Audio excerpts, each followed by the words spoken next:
Steve, you've been in these shoes that Ross Atkins and Mark Shapiro are in. It's a time of tough decisions. And a decision the Blue Jays made yesterday to get Anthony Santander back onto the roster. They DFA, designate for assignment, Alek Manoah, essentially cutting ties with a guy who, not too long ago was an all-star, was a Cy Young candidate, and of course now has been trying to rehab from a elbow surgery for the past 14 months. And I guess the Blue Jays deemed him not a recoverable asset at this point, let him go for nothing. What was your level of surprise, and what do you think of the move in general?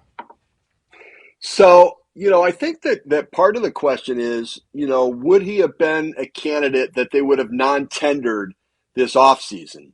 Because he was going to get a raise, because everybody gets a raise. And even though he hasn't pitched, he's arbitration eligible. So, he would have cost you, $3.5 million, probably in that range. And they clearly have their evaluation that he's not a functional major league pitcher now. Remember, he was that Cy Young finalist, but he also was a guy that was getting crushed and sent to the minor leagues prior to the injury. And so, I think that you end up having to make these decisions, and what you can't do is make the wrong decision twice. Right. So the idea is, let's keep him just because of what he used to be. Let's let somebody else go who could help us right now. And so I think you have to make those hard decisions and not look back. You trust your judgment, hope you're making the right thing. You don't wish bad upon him that he doesn't fulfill and get himself back on track. But I think that when you look at how he fit short-term and long-term and the progress that he's made and how he's throwing, they just didn't see the fit. Yeah, I can't blame them. I mean, it's been basically 3 years where Manoah has not been a factor on this team. Like you said, the last time he was pitching, he wasn't an option for him because he couldn't pitch. The pitch clock affected him. I don't know what it was, but he fell off a cliff. And I think at this point, I'm not sure it really was as difficult of a decision. It's because of the name value, because of who he was, right? It's because he started game 1 of wild card rounds. It's because he started the All-Star game. That's why, if this is anyone else, it's not much of a story. But with him going, Santander arrives, and he makes his debut tonight, or he's returning to the lineup. He obviously played early in the season. He will DH tonight. That pushes Springer to left field this evening. But he's hitting 5th in the lineup.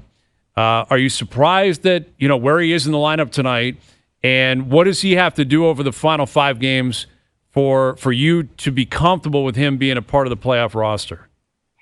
Yeah, I think run production. I mean, I'm okay with him being in the 5 spot in the lineup. I like the switch hitter nature of his game. That it doesn't matter what the other team does; he can neutralize a move by a manager, and so I think there's value there. All the things that he had value for in the offseason to sign, it's all still there. It's just a matter of, did he have enough time at AAA to be able to do it? Now, I think he's still finishing the home run trot. That I think the one home run he hit. I think he's. I mean that was. Man, like that crazy, was a statement, man. And crazy. And I don't know that I liked it necessarily. Like, just get around the bases. You're sort of teaching everybody how to behave. So I didn't love it, but it was a statement made. Like, I don't have the kind of confidence to take a trot like that, but I'm glad he does. But they need run production. I mean, he can't be the swing. This is a team that doesn't strike out.